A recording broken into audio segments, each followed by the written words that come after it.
I am Campbell Miller, husband, father of two, and feature film director with EWTN.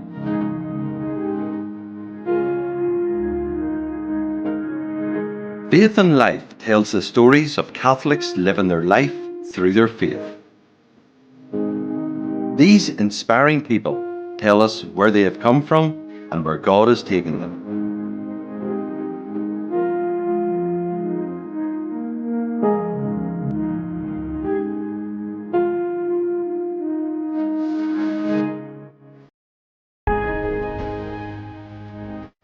Welcome to the second programme in this Faith and Life two-part special about Marion Carroll and her 17-year battle with MS and her miraculous healing at Ireland's National Shrine back in 1989.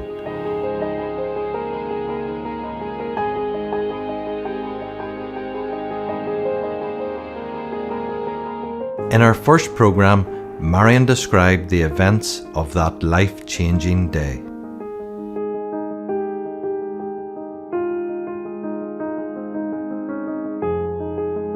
If you left me lying that way in the morning, I stayed like that till he came back at night. I couldn't move. I couldn't do anything for myself. When my bishop came down to Blessed Eucharist and the monstrance for the blessing of the sick, and he came in front of the stretcher and he held it up and he blessed me, it was at that time that I got this beautiful feeling, a magnificent feeling, and like a whispery breeze telling me that if the stretcher was open that I could get up and walk. I've been very down-to-earth and practical. I thought I should have more sense in getting ideas like this, and I go home and tell Jimmy, he'd definitely think I'm nuts. And I wasn't going to tell anybody. The words were going round, Marion Carroll is moving, Marion Carroll is moving. And everybody was excited, happy, and cheerful with joy.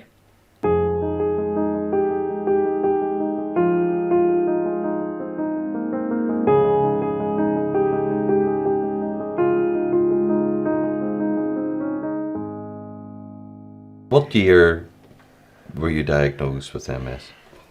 I was sick from the December after I got married, and in 1978 was finally that I was seen to. I was with slipped discs. I was supposed to have slipped discs. I was supposed to have this. I was even sent to a psychologist, and he'd throw me out. Eventually then, because I had such bad kidney infections constantly, I was sent to a urologist in Dublin, and he noticed something and got a neurologist. And that's when he sent for Jimmy and told Jimmy that I probably had MS, because that time it's only as it progressed, that I could end up in a wheelchair, I could end up mild or bedridden, and that with him being away, that I might need help, you know. And how bad did it actually get? At that time when I was diagnosed, it was all one side. And I was like that for a good while. And then I got a bit of remission, you know, which was grand. It was almost normal except for the tiredness and things like that.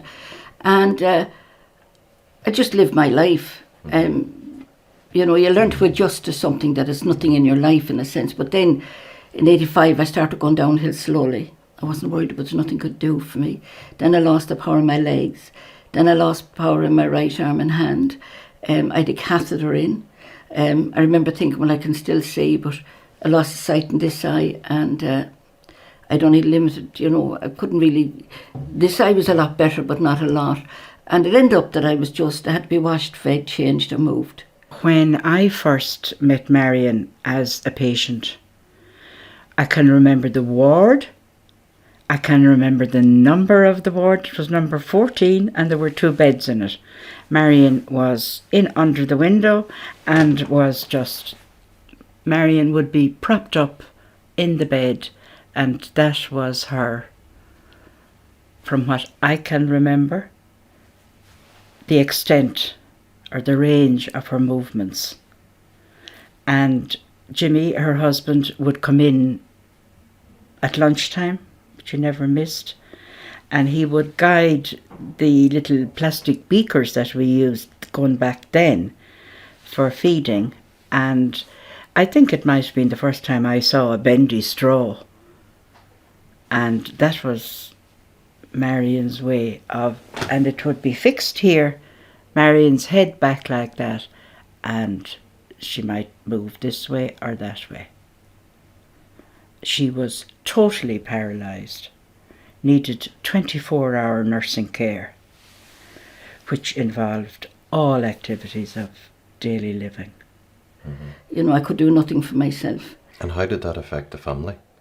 You know, we didn't have a lot of money, but we had a lot of love, and that's everything. We were rich. You know, I had a husband that really cared, and children, and we loved one another. And I was never made feel as if I was an inconvenience or that. Even when that time the army got paid cash, and I used to have a little teapot, and Jimmy would bring it in, leave it beside the bed, and the money went in there. So if they wanted sugar or tea or that, they'd come in, and I'd say, take it out of the teapot. You know, so it was all... So you just got by in the end? We got by in the end, you know, because it was just the love that was there, and that's what counted. You know, we were a family, and I used to think that, you know, how lucky I was, because there's those out there and they're perfect health, but they're not happy in their lives, and there's envy and jealousy and resentment. We had it all here, everything you could want in life. You know, and we got by. We did, you know, we didn't have a lot, but we got by. And of course, you're well known for the unexplained healing that happened in Knock, and which changed your life completely. Yes. But how did you end up going down to Knock that day? Well, I was in Athlone Hospital for respite, and Jerry Glynn, we knew one other growing up, and Jerry was the ambulance driver, and he was also in the Order of Malta. And Jerry said to me one day, he used to come up and see me in the ward, Marion, would you like to go to Knock? And I said, I'd love to go to Knock for a day, but I had really no intention of going. I wanted to go to Lourdes that year. I wanted so much, and I really had no intention of going. But the Friday before I went to Knock, my kidneys got a lot worse, and Dr. Patrick came out, and he told me I need to go to hospital as soon as possible. But for some reason, I told him about Jerry and Knock. He said, right, Marion, you can go to Knock on Sunday, but be ready for hospital on Monday. And what did you expect to happen going to Knock? Nothing. I thought I could sleep for the day if I didn't want to, because I really didn't want to go. You see, my brain was affected as well, because Jimmy could say to me, was Campbell in to see you? I haven't seen him in years. And you could be passing him out the door. I'd forget. But, you know, I just thought to myself, well, I don't have to, you know, worry about anything. If I need to sleep, I'll sleep, and the whole lot. And Jimmy gave me my first course that morning and of drugs, and they put me into the stretcher. And when we got to Knock, they brought the stretcher into St. John's, the resting care for the sick. And they brought me into the nurse. She'd done all the things you do for my position. And then they brought me over to Basilica in Knock. In 2019, the church passed that this was an unexplained healing that happened that day. That must have been a monumentous moment for yourself and your family. It was in one sense, but for me, the most important thing was, you know, I am nothing special, and why Jesus chose me, I don't know. Bishop Dominic Conway, Lord rest him, said, because I trusted him so much. But for me that day was to let the world know the true presence of the living Christ in the Eucharist, and the power of the true presence. I reserve a very special welcome for Marion Carroll and her husband Jimmy and their family. As you know, 30 years ago, on the occasion of this pilgrimage, Marion was healed here at Our Lady's Shrine. Today in Knock we had the official declaration of the healing of Marion Carroll. This is unique for Knock because it's actually officially recognised now by the church through her bishop, Bishop Francis Duffy, that Marion was healed 30 years ago in Knock. I think today's event of acknowledging and declaring this is the first official healing at Knock is a great good news story for the church. In Marion's own book, she talked about this not being just about her, but about something for everyone. That is a good news story, not just for her and her family, but for all people of faith. It's really a good news story for everyone. And I think that that is the case. And people are very happy, very joyful that this is now acknowledged as a healing in Knock. What was involved was 30 years of investigation into her case. As you can imagine, no more than with apparitions and with anything else of a supernatural kind of aspect, that the church takes its time. It doesn't rush in. You don't go straight in and say, great, there's a healing. It has to be examined thoroughly, scientifically, and through the eyes of faith as well. So that took 30 years because of the condition itself. Not a huge amount was known of MS at the time. So what the Commission of Inquiry decided was that, well, we need to let medicine evolve and progress to see, is this actually a healing? Is this something that can be substantiated? And can we officially recognise it? So I know 30 years is a long, long time, but it is well worth the walk and the pilgrimage through that to recognise it today. Marion herself was the one that, never lost trust and confidence in the process, even though she must have felt disappointed things were delayed and had to take time. But she persevered in a very positive way and in a very respectful way. So I commend her for that and commend the process as well, because everything was correctly done. Well, the church is very careful about these issues and these matters, so it has to be very prudent, and it often works slowly in these matters. And I think in this case, what has been declared is a healing for which there's no medical explanation. So Knock is taking its cue there from practices in Lourdes, which is a place of great pilgrimage. And what we're saying there is that this is definitely healing, but there is no medical explanation for it.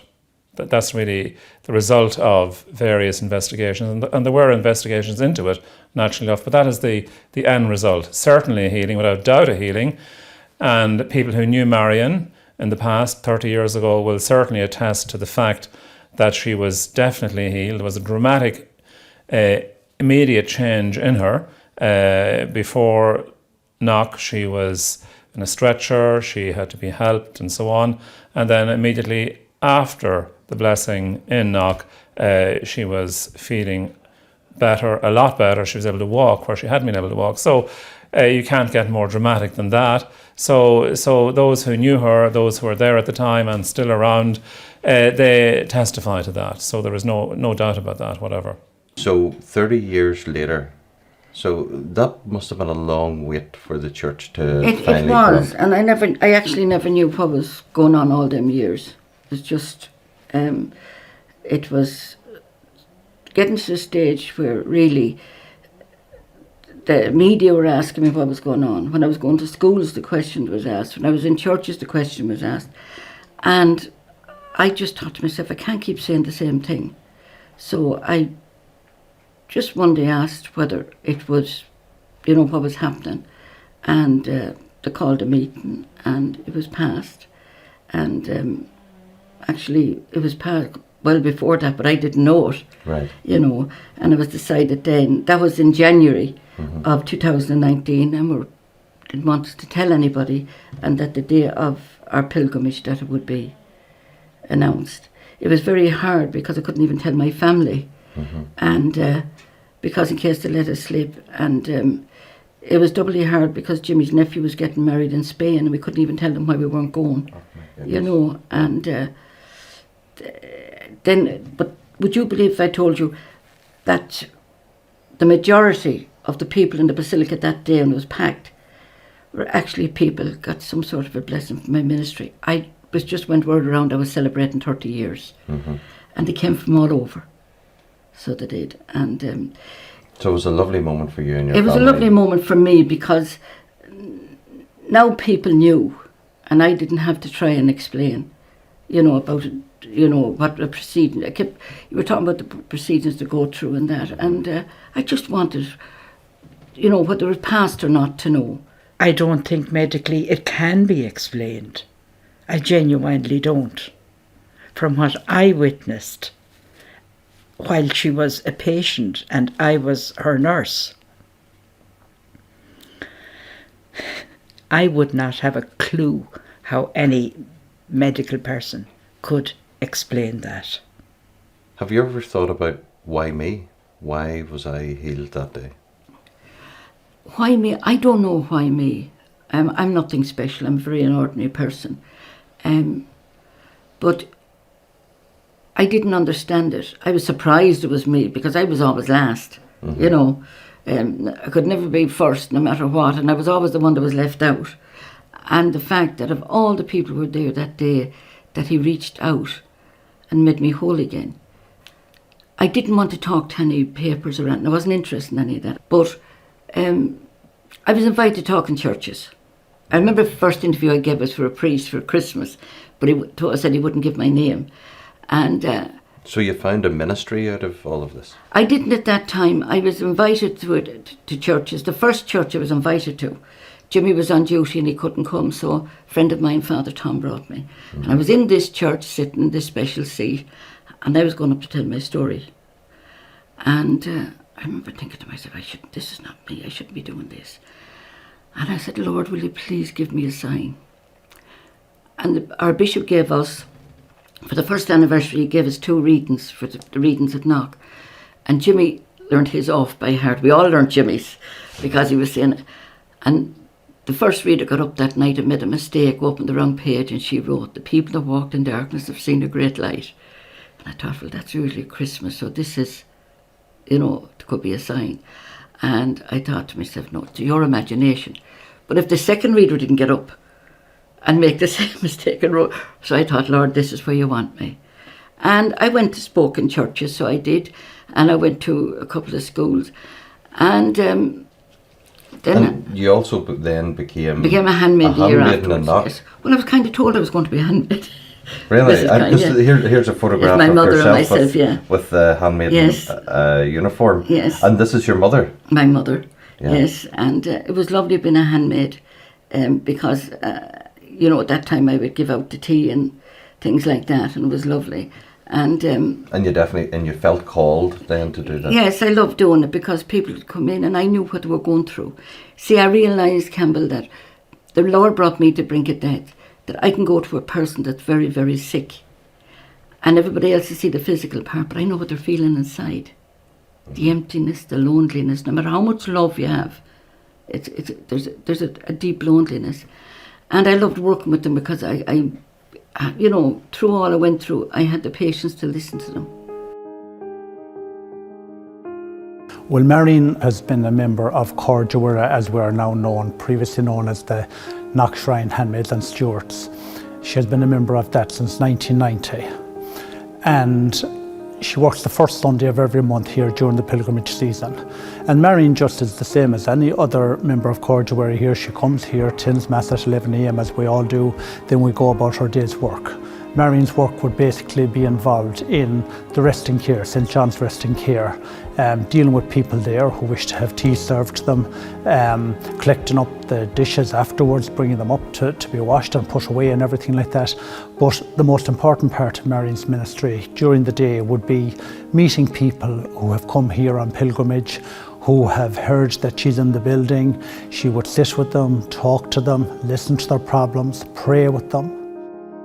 I have seen her devotion to people. I have seen the way she's so organised and so respected. Marion is always at the end of a phone to help somebody. Or she'll always say, can't you come in for a cup of tea, or we'll meet and have a cup of coffee. But Marion, I think and I believe she has given herself to whoever wants a prayer. Marion, this photograph here is a lovely photograph, and it's you receiving communion from Pope St. John Paul. Yes. And when was this? That was the beatification of Sister Faustina. I had been asking the Lord about, my ministry, because I enjoyed my life as a mother and a wife and a grandmother.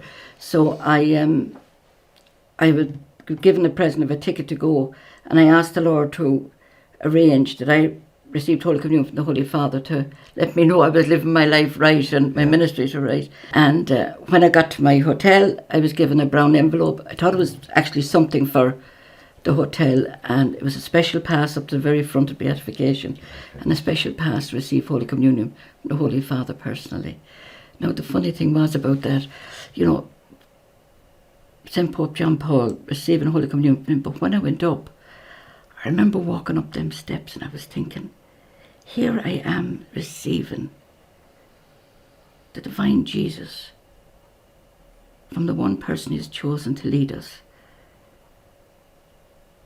And like it was a human monstrance handing me the body of Jesus.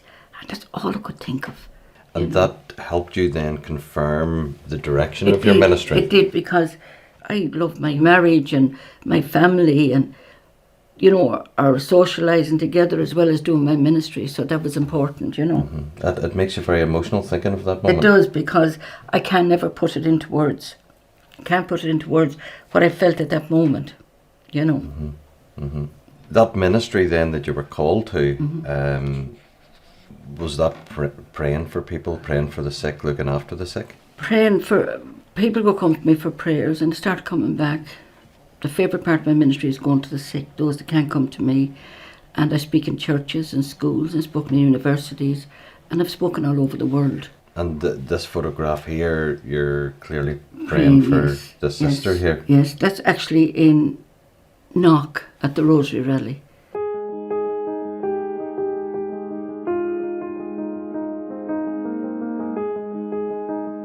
And you've mentioned there about Knock, and of course we spoke earlier about 2019 was the year that the church said that there was an unexplained healing that happened that day in Knock. And this lovely photograph here of yourself. I'm walking in the Eucharistic. Walking round. I've always, I always done the Eucharistic procession. You're walking with the other handmaids, but yet you're not in uniform, so what actually was happening here? I'm a handmaid myself, and I didn't wear my uniform that day because I felt that to let people know I was an ordinary person like them. If you see in a uniform, they think I was. But I did not want to. For me, it was such a privilege to walk and be so close to the Lord. And I asked Father Richard that day if I could walk without my uniform, and he said I could.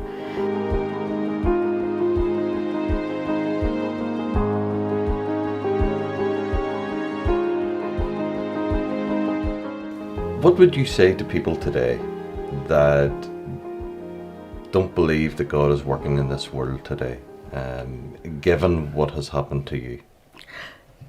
See, this is it. People won't look and see what He is doing in their lives. It's very, very important to realise that Jesus knows what's best for us. And He's not so cruel as to cure everybody, because I'll tell you something, it was not easy. Would you believe if I told you I got depressed? I had to learn to live again. I didn't know how to live. You know, I lived in the world, but I didn't belong to the world all the years I was sick. And it was very, very hard. But He's always there, and there's not a day that anybody prays and asks. He'll always answer. But like any father, He knows what's best for a child.